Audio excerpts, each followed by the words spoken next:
2. But before we get into chapter 2, we're going to talk a little bit more about posts. So, can anybody tell me something that's wrong with this? Yes, ma'am. This skills is, I think the other half is indented. Format's fine. Oh. Yes, ma'am. You said like it's like a post, you said? Yes. This is a post. It's This not- is not a post from anybody in this class. This is a discussion board post. It's not, no APA. No APA. It's just one big sentence. Yeah. Okay, I'll take that. One big sentence. I was gonna say the same thing. No references. No references. So there's a few things wrong with this post. Oh, you are correct. There's no reference, so there's no peer review article. It's basically just one sentence, and we know our post should be at least a paragraph. A good paragraph has about 5 sentences. And there's no APA. Everybody see what's wrong with this post? Yes. So a person, this type of post would only get about half credit. Because if you take a look at the rubric, you'll see the breakdown of how you get your points for the discussion board. And you'll see about half of it is content. So if you do only content, you'll get about 50%. And then about another 35% is your peer-reviewed article. So if you have no article, that's a good chunk of your discussion board grade. So let's keep going.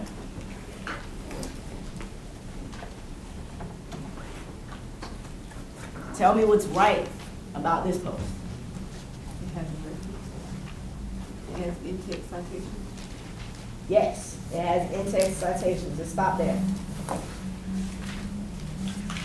Does everybody understand what in-text citations are?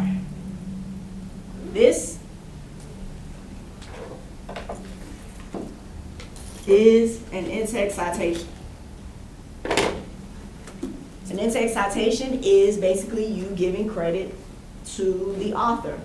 So you can't just write a post, even if you've looked at an article and put what you found in the article here, because it's very hard for me to tell what part of this post is from your mind and what part is from the article that you have found. So when you're writing your post, when you get to a point where you're referencing something you read from the article, you have to reference the author, last name of author and year. Yes, ma'am. I know this may be a crazy question, but in-text citation for MLA and APA, is it different? I think it's about the same. Okay. What else is right? Anything else is right? References. They have references. They found a peer-reviewed article, and they've listed it at the bottom, as well as in the post. Anything else? There's punctuation. It's not just one long sentence. It's a real paragraph. It's a true paragraph. It's not one long sentence. It's not a paragraph with 20 sentences. It's a decent paragraph. I can look at this and say, you know, they've done a good job here. So this is a good initial response. Here's a classmate response. What's wrong with this? No peer review. No peer review. What else? No paragraph. No paragraph. What else? Just personal opinion. That's it. Nothing support or references. No references. What else? You guys are missing one thing. The hey, it's not professional. It's not professional. I will definitely take that. Let's not use hey. One more thing. It's not even answering the question. Yes, they basically regurgitated what the person said. Oh, Hey, yes, yeah. you know, I do agree with what you said. When you responded to someone, it should be more than just saying, yeah, that's true, yeah, I agree. Anybody can do that. A person in 3rd grade can tell you if they agree with something. We're in college, right? So when you're responding to somebody, it should be more than you just saying, you can say that you agree, but don't leave it there. Give me more substance than just saying, hey, yeah, I agree with what you just said. You haven't done any work there. Does that make sense to everybody? And so that's why it's important to also have a peer review article when you respond to somebody. It's going to give you something to talk about other than just saying, yes, I agree. If you're responding to somebody and you have an article, whether it's the same article that you found for yourself or their article, you're adding substance to your response. Does that make sense? So does everybody understand what's wrong with this response? Yes. So are you taking off for these the first one? I will take off some points, but it won't be what I would normally take off. So, to answer your question. For the first few weeks, I grade a lot lighter than I will once I feel like you guys should understand what you're doing.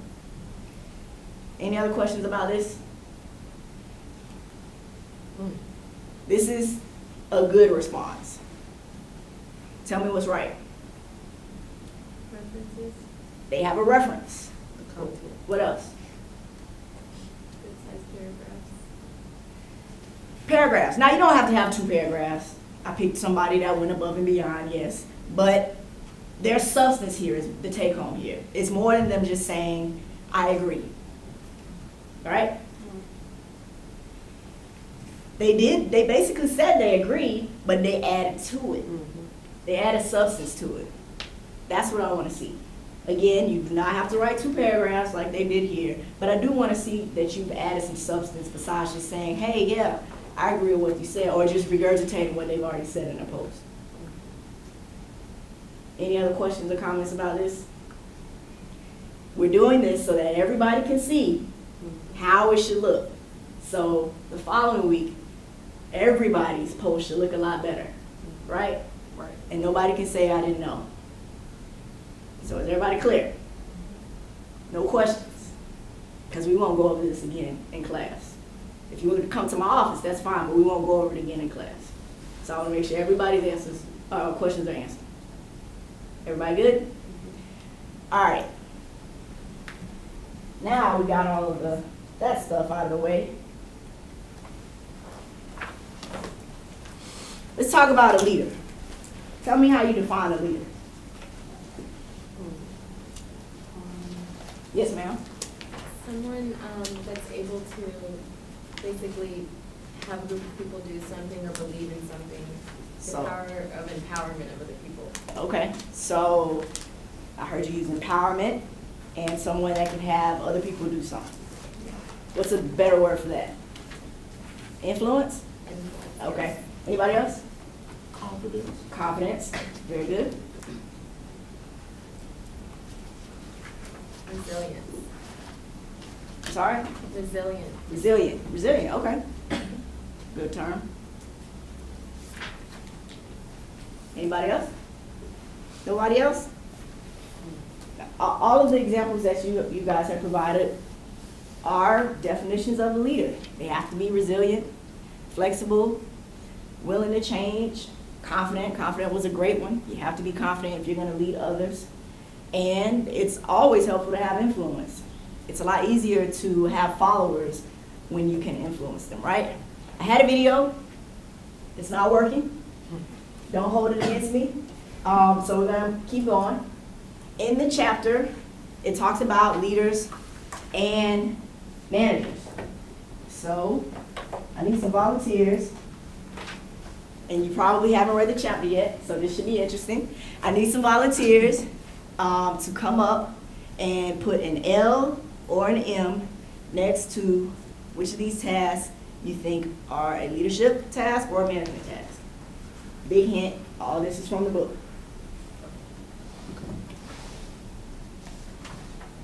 All right. Thank you very much. Oh, sorry. All right. Anybody else? We're gonna keep going until they're all filled in. I thought you was gonna do them all. No, just one. So everybody has a chance.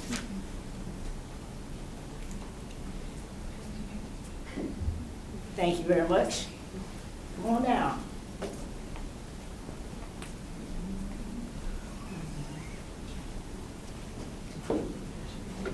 Thank you, ma'am. Thank you for your participation.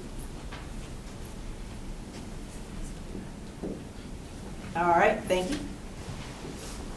Anybody else? Thank you. All right. We got 5 left. And I know we have more than 5 students that haven't been. Thank you. All right, thank you very much.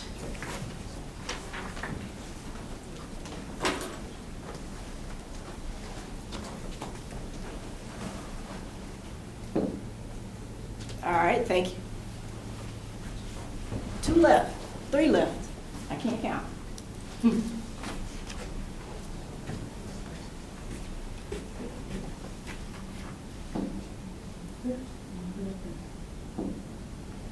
Thank you.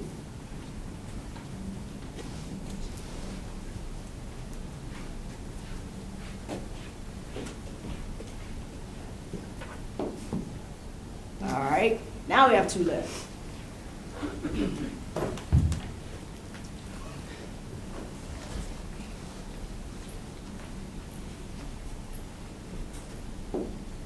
All right, 1 left. Who's gonna take the last one?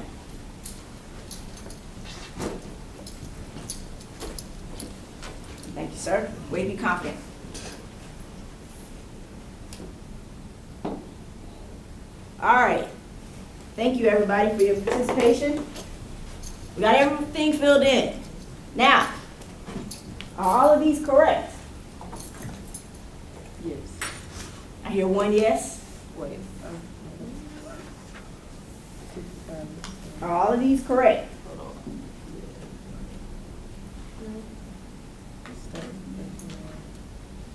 No. No. I hear 1 no. No. I hear another no. Hold on. So they're not all correct. Hold on. I think they could all be leader and management, She thinks they could all be leader and management. because management should be leading, you know?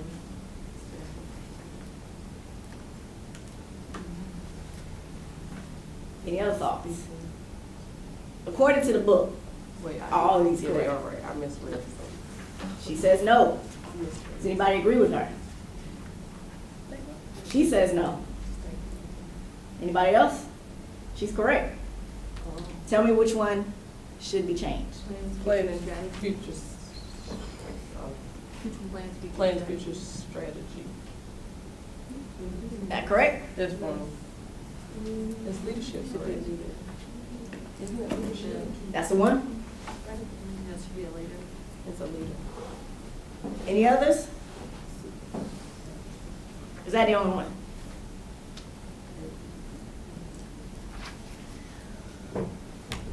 All right, so it sounds like they're all correct now. Are we in agreement on that? Yes.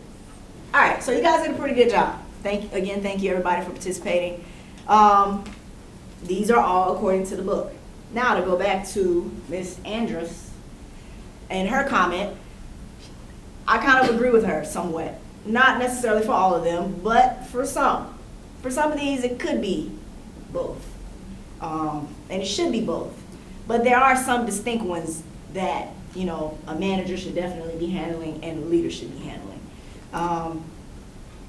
For instance, this one, effective speaking. Manager and a leader should have effective speaking. They're both working with people that they manage, so they both should be able to speak effectively. Plans future strategy, I kind of feel like it should probably be both to a certain extent. It's going to be more of the leader's job, but the manager should have a little bit of involvement with the future strategy as well. Regulates compliance. I think this could probably also be both.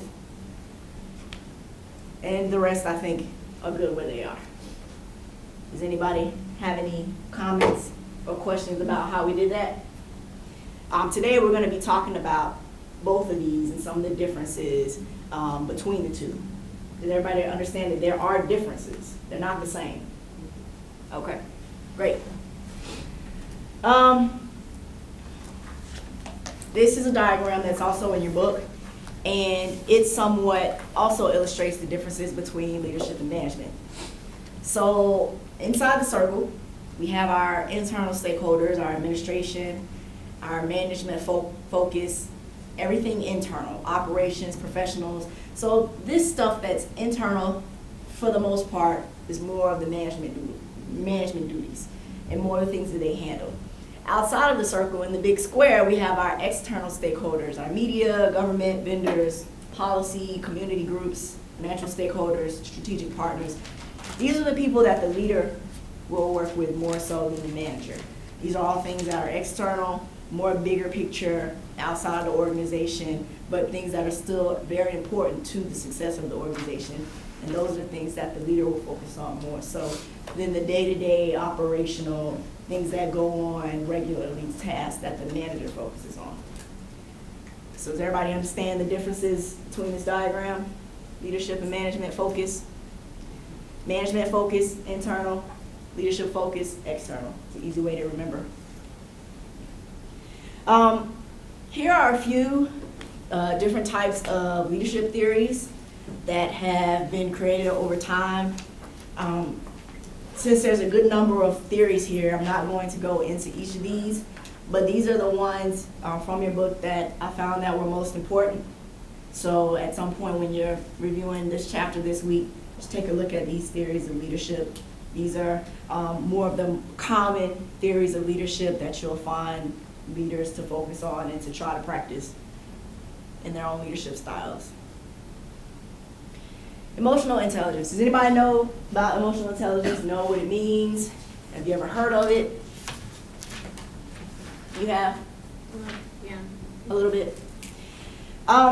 Emotional intelligence involves being aware, having self-awareness, having empathy for your employees and the people that you manage. So, if Miss Weaver arrived to class late, sorry, I pick on you. I pick on everybody in the front. Miss Weaver arrives to class late and she says, you know, I'm sorry I'm late. My child was sick. They had the flu and couldn't find a sitter right away. And I say, you know, well, I don't know what to tell you. Is that me being emotionally intelligent? A response from an emotional intelligent manager might say, I'm sorry to hear that your child is sick. Just get with me afterwards to see what you missed, or make sure you try to be on time tomorrow. Much better response, right? Mm-hmm. In that response, I've shown some type of empathy, as opposed to just not having any empathy or any compassion or care for her and her situation at all. So some say that an emotional intelligent leader is what separates a good leader from a great leader. Why do you think that might be the case? Can you repeat what you just said? Some say that an emotional intelligent leader is what separates a good leader from a great leader. And my question is, why might that be the case? Because some people aren't emotional, like how other people are. So they're really more, don't really have, not feelings, but they're not emotional to other people's emotions. Yeah, definitely. Some people aren't going to be emotionally intelligent. Some people have the ability to do this and some don't. But what is it about being this way? What is it about being emotionally intelligent that would cause someone to go from being just a good leader to a great leader? I'll start here. Well, two things. I think one, like a lot of things with leadership can be taught. It's something you can learn in a classroom or from examples.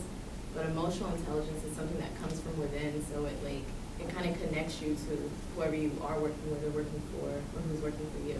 And it's always easier when you have a connection with someone, whether it be professional, personal. It always makes Exactly. The key word here is connection. The thing about being emotionally intelligent and being able to have that quality and allow you to be a better leader is because people are going to like you, right? If you are able to have compassion and empathy and motivate people and appear to be an advocate for them and be concerned about them, you're going to be a great leader because you're going to have influence. You're going to have people that like you, as opposed to just being a good leader that does their job and does everything they're supposed to, but people are just kind of about you. They don't feel any type of way. Does that make sense? So having emotional intelligence is key from taking you from here to up here in regards to leadership. And you're right, it's not something that everybody is going to have. I've read some articles that say this is more common in women who lead as opposed to men. It doesn't necessarily mean that there aren't men out there that don't have emotional intelligence. Some of my best mentors have been men. And it's been that way because they do have empathy and they do have concern for me and my development. So it's definitely possible for men to have this characteristic as well as women. Any questions or comments about emotional intelligence? Here are some other leadership types or leadership styles. Authentic leadership, inspirational leadership. Some consider Barack Obama to be somewhat of an inspirational leader. Diversity leadership, servant leadership. Some have considered Jesus to be a servant leadership because he would sit down with the disciples and wash their feet and do things as a servant, but he was still their leader. And then we have spirituality leadership. So these are all different types of leadership, styles of leadership types. Competencies. What are some types of skills or qualities or competencies that leaders need to have? Number one, they need to be forward thinking. This means they need to be thinking in the future. They can't just think about tomorrow and what our budget is tomorrow or at the end of the week. A leader is thinking about what our budget is going to be next year, what our budget is going to be in 5 years. So they are forward thinking. They have to always be futuristic, thinking in the future, planning out. And this is their job because they have their manager to handle the day-to-day. It's the manager's job to worry about the budget tomorrow and the budget at the end of the week. It's the leader's job to worry about the budget 5 years. So they're more forward thinking. The leader sets the direction for the organization. The leader is the one that says, this is where we're going to be in 5 years. In 5 years, we're going to be a top competitor with Cape Fear. That's what a leader says. The leader is the one that says, we're going to improve our visibility in the community. We're going to do more outreach. We're going to do more community fairs. Those are the types of things that the leader says. They set the direction for the organization. They tell where the organization's going to go. The leader's going to motivate employees and stakeholders. It's initially the leader's job to do this, but it has to be a trickle down to the managers to continue that. So along the lines of setting the pace for the organization, linked into that is going to be that motivation. So what that means is the leader is going to say, in 5 years, we're going to be the top choice for citizens in Fayetteville. And in order to do that, I need all of you on board to help me. I'm going to be here to motivate you. So that's the type of speech that the leader would say, where they're setting the direction, but also motivating everybody to be on board with them. Not only are they setting the pace, but they got to make sure that they stay on course. So if they set the pace that we're going to be here in 5 years, and they see that the organization is starting to rear off, we're not meeting our numbers, or we're not meeting the metrics that were set, it's the leader's job to get them back on course, to make sure they're staying in that right direction that they're supposed to be going in. And when that doesn't happen, it comes back on the leader. So that's the leader's responsibility. Leader has to be an effective spokesperson. When things are going good, they're going to come and talk to the leader. But when things are going bad, they're going to beat down the door of the leader. When you have a shooting at your hospital, the leader is the one that has to talk about that. When you have an outbreak of MRSA in your hospital, the leader is the one that has to face the media. So the leader definitely has to be an effective spokesperson. When the leader goes out into the community to speak to people, they have to be able to effectively talk. So they have to be an effective spokesperson.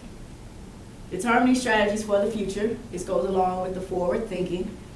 So again, the leader is not just thinking about where they are today, they're thinking about how to get to where they want to be in 5 years, and they can't just get there. There has to be a plan as to how they're going to get there, and that's where the strategy comes into play. They have to develop some type of strategy or some type of plan as to how they're going to get to where they want to be in 5 years. And the leader transforms the organization. You might say, what does that mean? What is transforming the organization?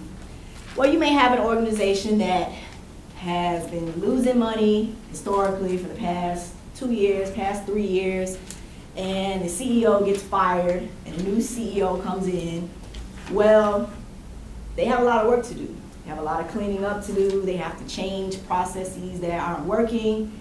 And that whole process of changing things for the better is a transformation process. So, and that's a leader's job, is to transform an organization. Now you may have an organization that's doing well, doing pretty good, budget looks good, patient satisfaction score is looking good, but maybe they want to be great. Same thing, it would be the leader's job to transform that organization from good to great. So a leader has to be transformational. Followership. We've talked a little bit about leadership and management so far, but we have to talk about followership as well. Followership is obviously complementary to leadership. If you have a leader, you have to have followers. You can't just have a leader just on their own with nobody following them, right? So we have to have followers as well. We have to realize that not everybody's going to be a leader. Not everybody's built to be a leader, right? There's some people that are better suited at being a follower, right? That's important for us to understand. If we are going to be a good leader or a great leader or a true leader, we have to be able to inspire people. We have to be able to make people want to come to work every day. We have to be able to make people be happy to be at work. And so a true leader is going to inspire commitment. That's what we want from our employees, is commitment. We want people that are committed, that are loyal to us, that are not looking for other jobs, that are just happy where they are, happy to be in the organization that they are in. If you want to have good followership, you can't be self-absorbed. You can't be the type of leader that's just, I'm in charge, do what I say, not as I do. I don't care about anybody else because I'm in charge. Can't be self-absorbed if you want to have followers. And you have to recognize the importance of getting respect. We all know what respect is. We should also all know that you have to earn respect. And just because you're the leader, you may not always necessarily just get it. For some people, not all, for some people you may have to earn that respect. And so it's important for us as leaders, if we want to have good followers, to understand it. Any questions or comments about followership? It's very important because you can't just assume that once you become a leader or get into a leadership position that everybody's going to be on board. Some people you may have to work with a little bit more to get them on board to follow.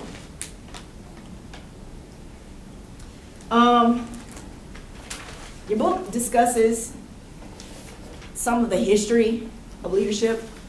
This is another area that I'm not going to go into very much. But these are some points throughout the chapter that talk about how leadership has changed from where it first started to where we are now. Where we are now is we have what some consider to be global leaders. So we have people that don't just lead in their area or don't just lead in their organization, but we have, now we have companies that are worldwide. They may be, corporate office may be in the US, but they may have branches all over the world. And so those are what we might consider to be our global leaders. Those people are leading people in Asia and India and everywhere else. So the leadership over time has evolved and transformed from what it once was. Here are some of the contemporary models of leadership. We've talked about most of these already today, so I'm not going to go into those. But these specific ones are a little bit more newer, more contemporary. You see emotional intelligence is up there on the list. as well as a few others. So these are more of the newer styles of leadership that are being used today.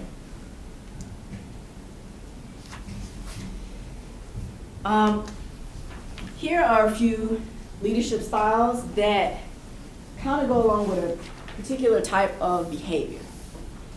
So we have participative, pace setting, and coaching.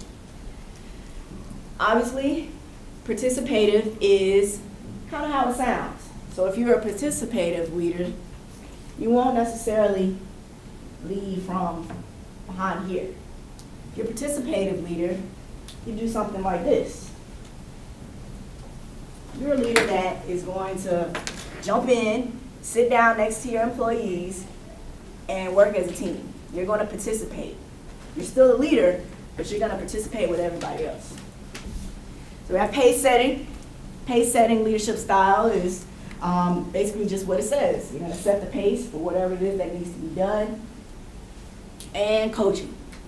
Coaching is a leadership style. Everybody knows what coaching means. So in this example, you're going to really focus on motivating and encouraging as you lead. I'm going to talk a little bit more about certain competencies that leaders need. Obviously, you need functional and technical. We talked about this a little bit last week.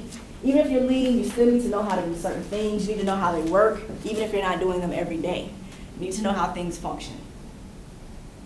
Self-development and self-understanding.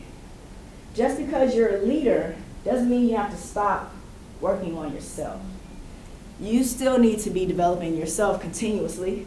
That may mean further education, further training, more leadership training, maybe conferences or seminars that you need to attend to make sure that you're continuing to develop yourself. So self-development has to happen. You need to have good interpersonal skills. We just talked about this a little bit, how you need to be able to connect with people that you lead and manage and be able to relate with them on a level that will allow them to be influenced by you. And then organizational skills. When you're a leader, more often than not, you're managing more than just the department. You're probably managing a whole area or the whole organization. So you need to have organizational competencies or be able to lead at an organizational level to be successful. Basically what this means is you need to be able to think in terms of big picture. So you're not just thinking of how this is going to affect me or how this is going to affect the pulmonology department. You're thinking on terms of how this is going to affect the organization. So you have to have organizational competencies. This is another table from your book that displays different competencies. So over here under functional and technical, here are some of the examples of functional and technical competencies. So strategic vision, managerial ethics and values, problem solving, critical thinking, change management, being able to deal with change, knowledge of business. You got to have a certain level of knowledge of the business and how it runs and how it works. And then over here, here's your self-development competencies. Self-awareness, personal responsibility, honesty and integrity, lifelong learning, motivation, empathy, flexibility, perseverance, and work-life balance. Gotta balance it out. So these are the self-development competencies. These are the functional and technical competencies. You need both to be a good leader. Here are the interpersonal competencies. Look what we have up here. Communication, knowing how to talk, knowing how to speak, motivating, empowerment, management of groups, conflict management, you have to know how to resolve conflict, negotiation, you got to know how to make trades and negotiate, formal presentations, which is why we present in class, and social interaction, which is why we work in groups. Over here we have our organizational competencies, organizational design, team building, priority setting, political savvy, managing performance, developing others, human resources, managing culture, and community resources. So these are all organizational competencies that leaders need. Protocols. There's certain protocols that you need to know as a leader. Professionalism. This one should be a no-brainer. People are watching you, you're managing people, you're leading people, you have to be professional. Why? Because people are always watching you. For some people, you may end up being their role model, or the person they look up to. So if you're not being professional, and someone's eyes are always on you, you're not really setting a good example for everybody else to conduct themselves in the same manner. Trust and respect. Again, like I just said, you're gonna have people that look up to you and trust you and respect you, but you have to maintain those things for them as well. It has to go both ways. Earlier, this gentleman mentioned confidence. Here it is right here. Leadership protocols, you need to be confident at all times. Even if you aren't confident within, you should always exude confidence on the outside, again, because people are watching you. You want to be optimistic, passionate, visible. Visibility is very important. You don't want to not be visible because then people won't see you as being approachable. And so being visible helps. I've worked at hospitals where the president would just walk around, and I think that was great. I've also worked at places where every day, regardless of how his schedule was, how busy he was, whatever was going on. I worked for one president of a hospital that would always eat lunch in the cafeteria every single day.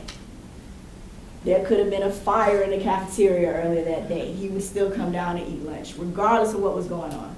He did that so he could be visible. People could always see him. He was always approached. If they didn't know where he was any other time, they knew he was going to be in the cafeteria at 12:30 p.m. or whatever time it was. So if they wanted to come talk to him about something, that was a good place. He was making himself visible. That was something that I looked up to him about. I like that about him. Open communicator. Again, this goes along with making sure that you appear to be approachable. You want to make sure that people perceive you as an open communicator, somebody that they can approach and come talk to if they have an issue or a concern or something that's going on. Risk taker. To a certain extent, you do have to take risks. There's going to be sometimes some decisions you have to make that seem a little risky. You have to take that risk as a leader. And admitting fault. None of us are perfect.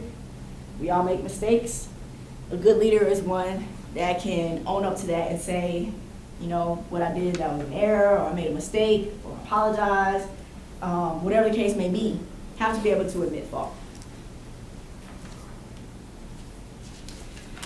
Governance. Most organizations, unless it's a really small organization, will have some type of governance. And governance basically deals with an oversight. So governance is a process that oversees the organization. It's usually the group that is held accountable. Most organizations will have a board of directors or board of trustees or some type of board, and that's the governance board. And basically what this board does is they usually meet at least once a month to discuss what's going on in the hospital. Any big issues that are going on, they discuss the budget, they discuss a lot of strategic plans and things that, plans for the future. All these things are discussed by the governing board.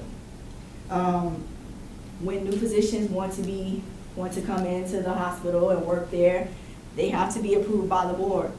So it's a process. They don't just walk in one day and start working there. It's a process, and they have to be approved before they can start working at that hospital. Again, as it says, they are accountable. So when things go wrong at the hospital, more often than not, it comes back to the board because they are the ones that approve a lot of what goes on in the hospital. So if they approve something and it doesn't work out or something goes wrong, it comes back to the board. Transparency. It's important that things are transparent and they're not withheld. So with the board, they pretty much know everything that's going on in the hospital, good and bad. At one point, I used to attend all the board meetings, and there was a lot of yelling sometimes that would go on in the board meetings because of the fact that it was transparency, and they would have to find out about everything, the good and the bad that went on in the hospital. So sometimes if things were going wrong, the meetings would sometimes get heated, but they had to go that way because the board has to have access to all the information. They have to have access to all the budgets, to everything, all the reports, everything that's going on. Each member of the board has a responsibility, very important responsibility, to be loyal to the organization, so they can't go back and talk about what organization X is doing to organization Y. They have to be very loyal to their organization. This also means that they have a responsibility to give their all, give 100% effort. So they can't have a lackluster performance. They have to at all times adhere to being what they were brought on to do, and that's to provide oversight to the hospital. So if the hospital comes to the board with a plan that doesn't sound feasible, it's not the board's job to disapprove it because they don't want to hurt anybody's feelings. They have a responsibility to provide the best interest for the hospital. So if it's a bad idea, the board's going to say it's a bad idea, regardless of who brought it. Regardless of whose feelings are going to be hurt, it's the board's responsibility to say no or yes, because they have to always have the hospital's best interest in mind.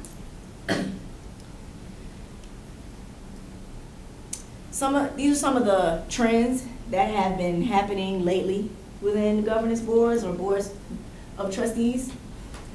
We're starting to see a smaller balance of board members within and outside. Typically, most boards are composed of people from the community that do have an interest in the hospital, that are involved with the community and things that are going on.